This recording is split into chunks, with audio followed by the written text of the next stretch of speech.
associations. We do cohort studies, as you know that we do national children's study. Why we do the children's study? This is one thing. The Japanese are shrinking. So this is the I took this from the little article on science that Linusbio just brought me 2018. In Ottawa, we had the ISES meeting there. She just rushed me, holding the science, newspaper, and then just told me that I wanted to give it to you. So this is a study by our colleague at the National Center for Child Health and Development in Japan. They took the average height of the Japanese, this is Japanese male, and then after 1980, the Japanese are shrinking right now. And then one of the cause for that, speculated for that, is the low birth weight. So you can see the rate of low birth weight has increased, and now it's got the plateau. And then the reason for the low birth weight is not very much sure, but certain. But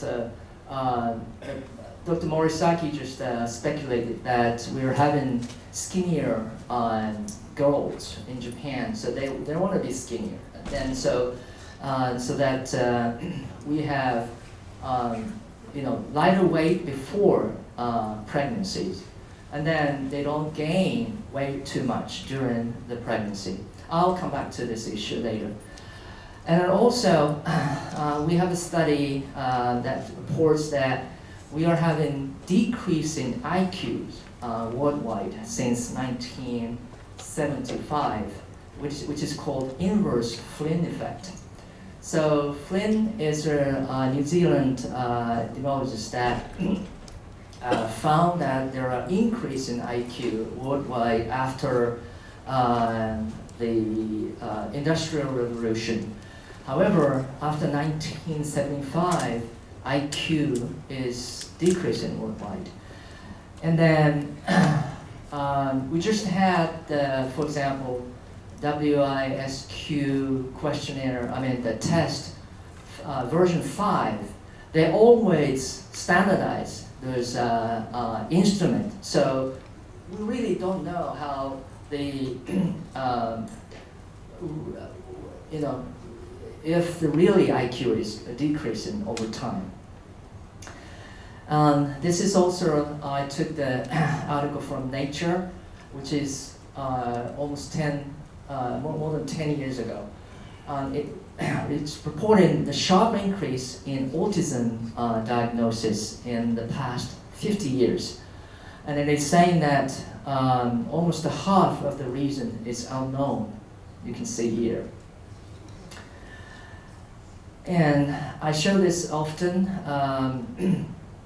but Leo Trusandis at the New York University group just calculated the economic burden of endocrine disrupting chemicals. Which is a big number. You can see the US is losing almost 2.3% of GDP every year. And then same in the EU, the similar in the EU. But you can see the causes of them are a little different. So the frame retardants placed the top, and then next is plastic and cans in the US. But in the EU, the pesticides topped, and probably because of the different use of the chemicals.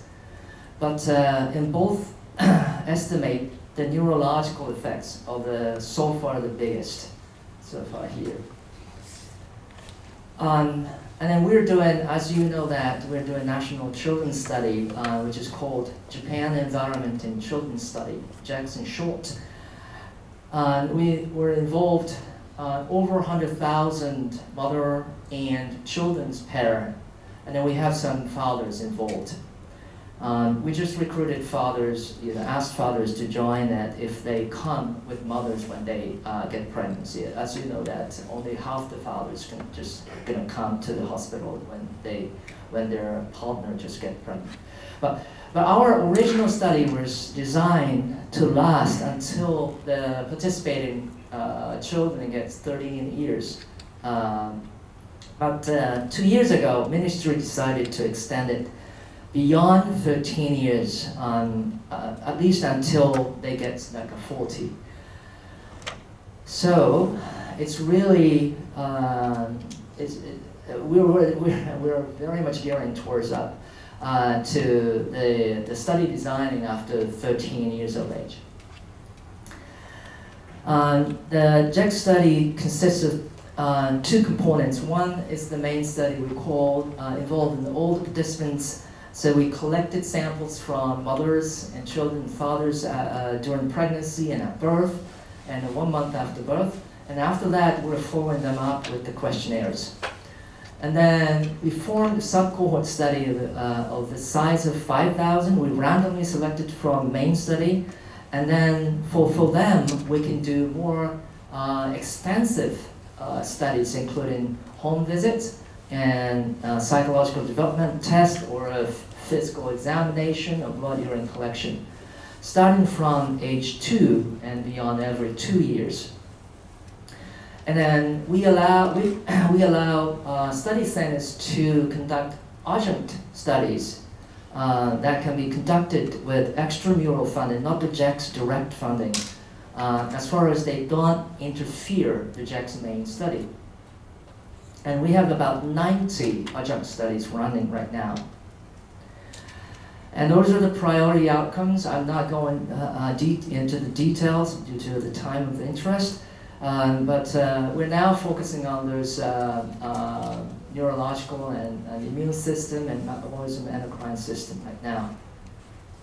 And as this is the Exposome meeting, we're focusing on somehow on chemical exposures, but not only chemicals, we're looking at many other environmental factors. And we just started the genome analysis. Well, it's genotyping, I would say. And those are the chemicals we're looking at. I don't expect you to read all things, but we want to analyze as many chemicals as possible. And we're now looking at the way how we can conduct untargeted, analysis. And here's the milestones. We're now here, somewhere between here and here. We called all the children's participants to come to get the physical examination and then also urine collection. But due to COVID and then other restrictions, we only had about 50%, less than 50% of the participants just come and show up. And then now, now we are doing this thing, 10 years old sub-cohort study check, and then also 12 years medical exam. We're also calling all the participants to come at 12 years. And then we collected a lot of samples, including maternal blood, urine, breast milk, and cord blood, hair, blood spots, and maternal blood, as well as blood and urine samples from children. And now we're collecting teeth, from decidual teeth from the participating kids. And those are the samples we had so far. Here you can see we have almost 100,000 samples for mothers, and then fathers about the half. And then we collected cord blood of about 88,000.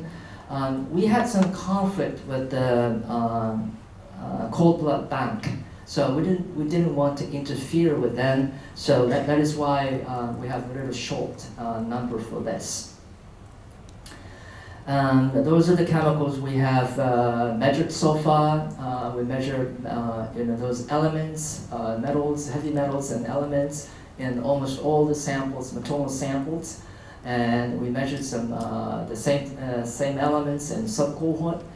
And then we have the 25,000 measurements for PFAS, and then the phenols, and phthalates, and neonicotinoid insecticides, and then others are ongoing right now. And we have the rigorous QA, QC procedures. We have third-party audit, so that those people just can come into the third-party investigators come into the contract lab and check all the QC materials and then see if the data can be fixed. It takes about 2 to 3 years before we fix the data. And there's just some home visit measurements. We have measured VOCs, aldehydes, and NOx, and then ozone and PM 2.5, indoor and outdoor. So indoor and outdoor we have measured when the children was at age of 1.5 years, and then also 1.5 years, and then 3 years. And now we are planning to do personal sampling. Well, it's going to be pushed down to the 13 or 14 years. We are now doing preparation for that. So I'm going into some results. This is lead. I'm sorry. The lead, maternal blood lead concentration and birth weight.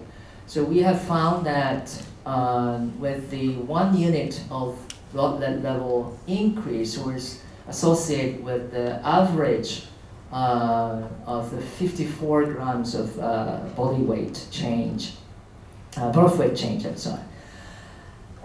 So we need to think about what this means, So this was, so when we just find this kind of thing, this is the triumph of the epidemiology. We found the significant effect, but we do need to think about the size of the effect. What does it mean? And other results, this is just by my postdoc who took a job in Taiwan right now. We took a look at the optimal gestational weight gain involving many health outcomes of mothers as well as children.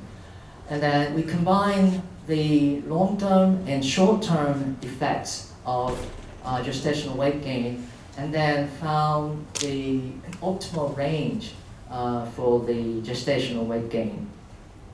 The pink indicates the recommendation by the Ministry of the Health and Labor and Welfare that time, and they revised it later on, but the blue region is our finding. So you can see our findings encourage more weight gain for underweight women during pregnancy. And then the Ministry of Health could not determine the gestational weight gain, optimal gestational weight gain range for overweight women, but we could find it here. And then another one, we took a look at the diet quality, not just only looking at the individual nutrient, but we took a look at the overall diet quality. And then we found that the diet quality was associated with the low birth weight risk. And I was interested in finding was that if you have the higher diet quality, you had higher blood mercury concentrations, and then you had higher the diet quality, the lower the lead and cadmium.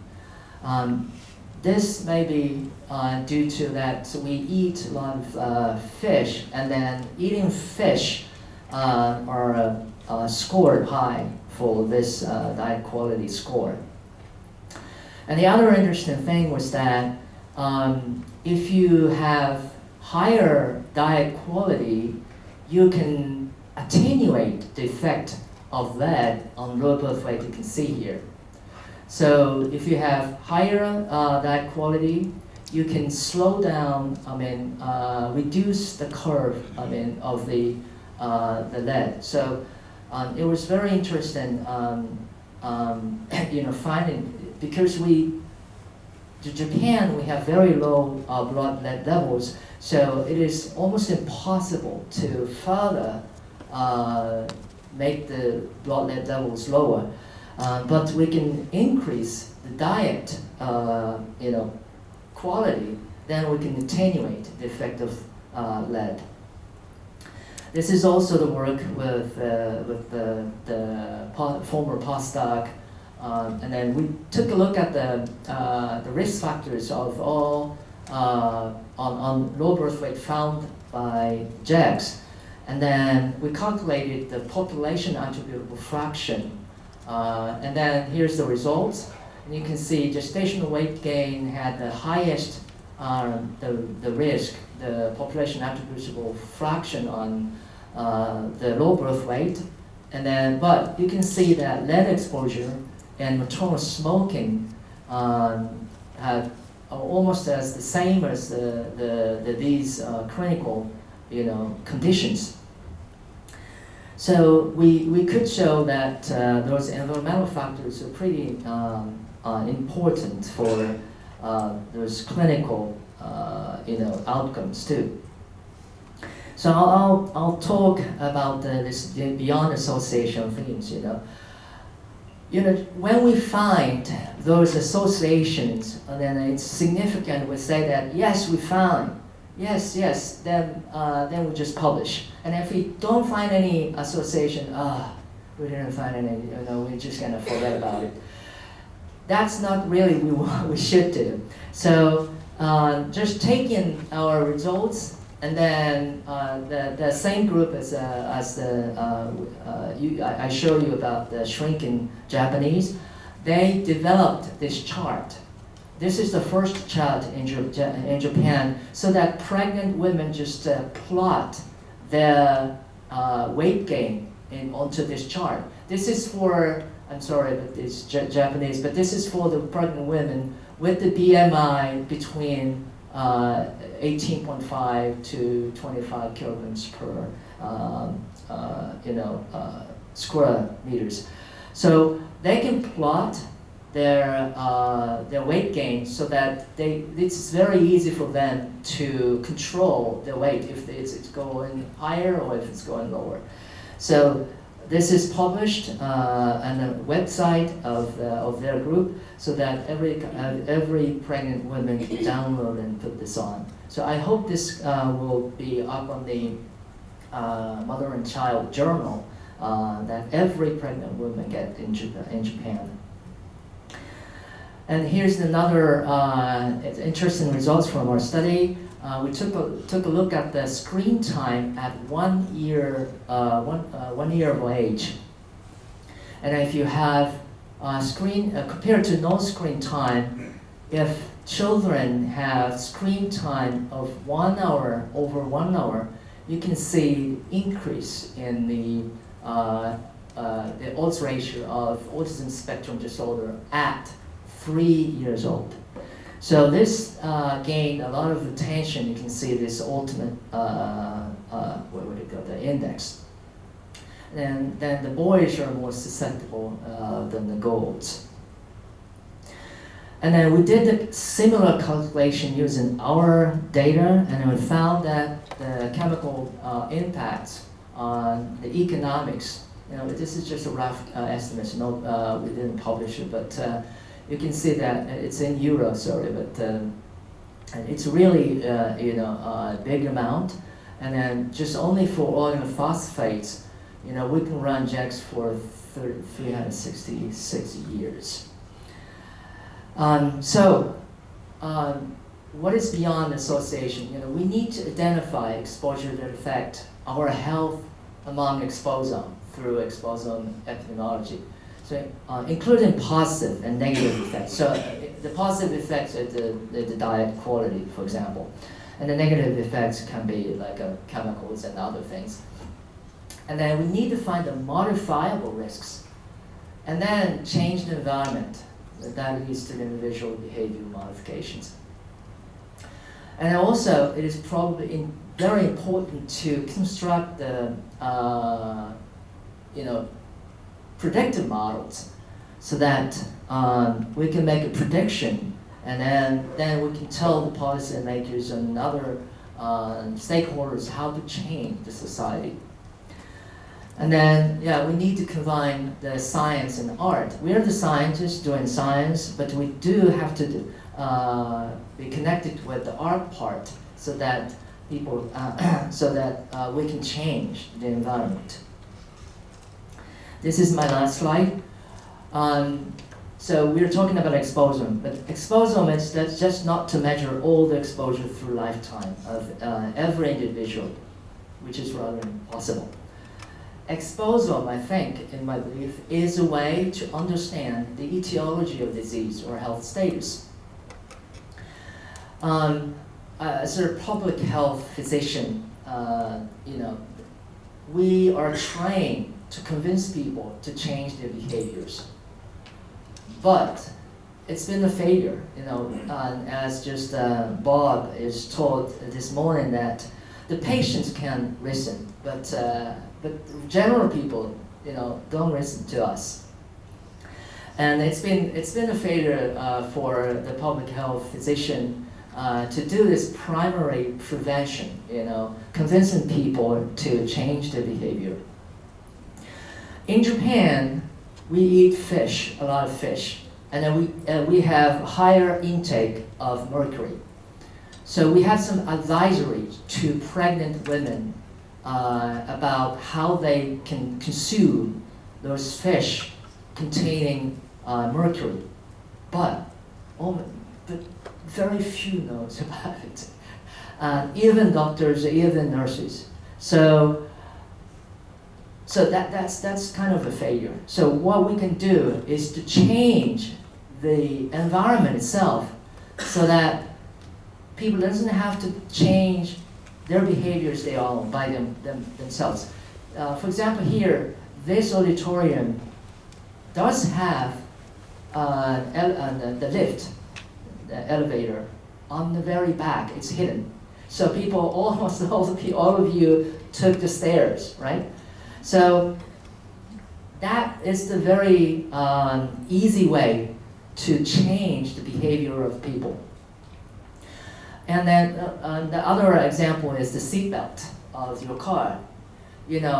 Back in my childhood, my mother didn't want to do seatbelt, so she was holding the seatbelt, and if any time she saw the cop, the police, just so that was meaningless, But nowadays you do the seatbelt, almost 100% is the seatbelt. Why? Because if you do not do that, you have very noisy sound, right, in your car.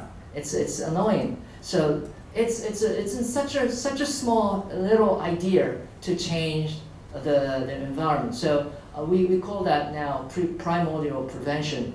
So utilizing this exposome research and then change the environment. That would be the important thing for us.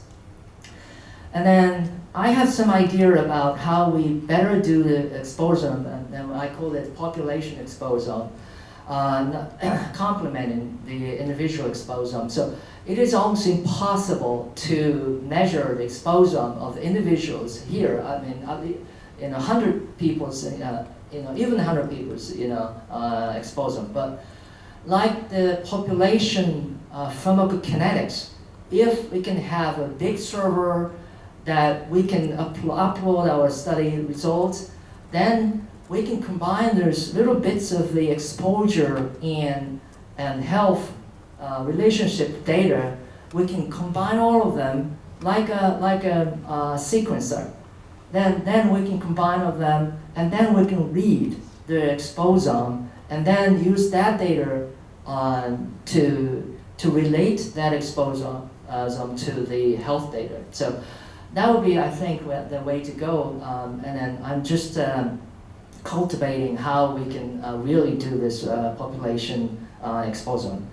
With that said, I conclude my presentation. Thank you very much.